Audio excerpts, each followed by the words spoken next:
Hello বন্ধুরা, আমি আবারও চলে এসেছি একটা নতুন রেসিপি নিয়ে। তো আমি আজকে করতে চলেছি জাপানি পুঁটি মাছের সর্ষে ভাপা। রেসিপিটি সম্পূর্ণ দেখতে হলে আমার সঙ্গে থাকুন।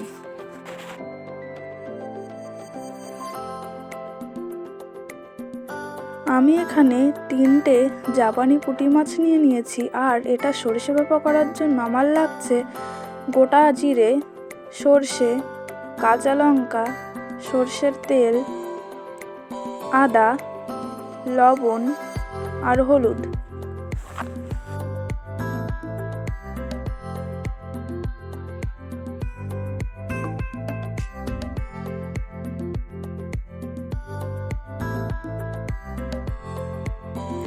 আমি এখানে গোটা জিরে, সর্ষে, কাঁচা লঙ্কা আর আদা একসঙ্গে দিয়ে ভালো করে শিলনোড়ায় পেস্ট করে নেব।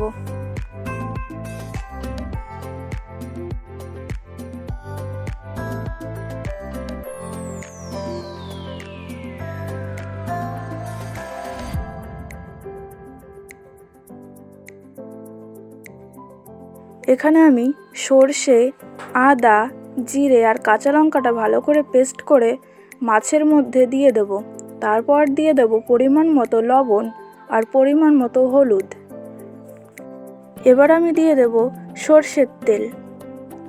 দেওয়ার পর মাছটাকে ভালো করে মাখিয়ে নেব।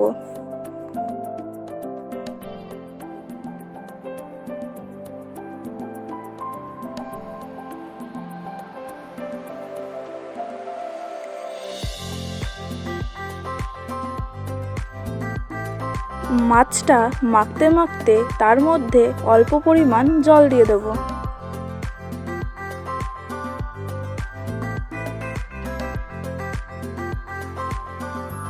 মাছের ওপর 2 থেকে 3টে কাঁচা লঙ্কা দিয়ে 5 থেকে 6 মিনিটের জন্য মাছটাকে ঢেকে রাখবো।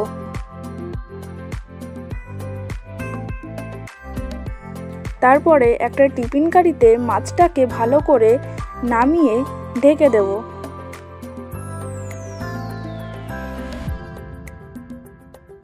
এবার কড়াইটা গ্যাসের ওপর বসিয়ে কড়াইয়ে জল দিয়ে দেব। তারপরে মাছের টিফিন কারিটা জলের মধ্যে বসিয়ে দেব ও ঢাকনা দিয়ে দেব।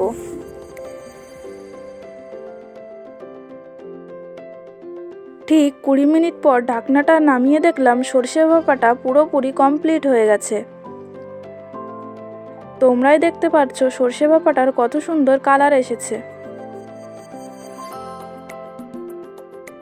রেসিপিটি ভালো লেগে থাকলে তোমরাও বাড়িতে ট্রাই করো, আর সম্পূর্ণ ভিডিওটি ভালো লেগে থাকলে লাইক এবং সাবস্ক্রাইব করো, আর অবশ্যই কমেন্ট করো।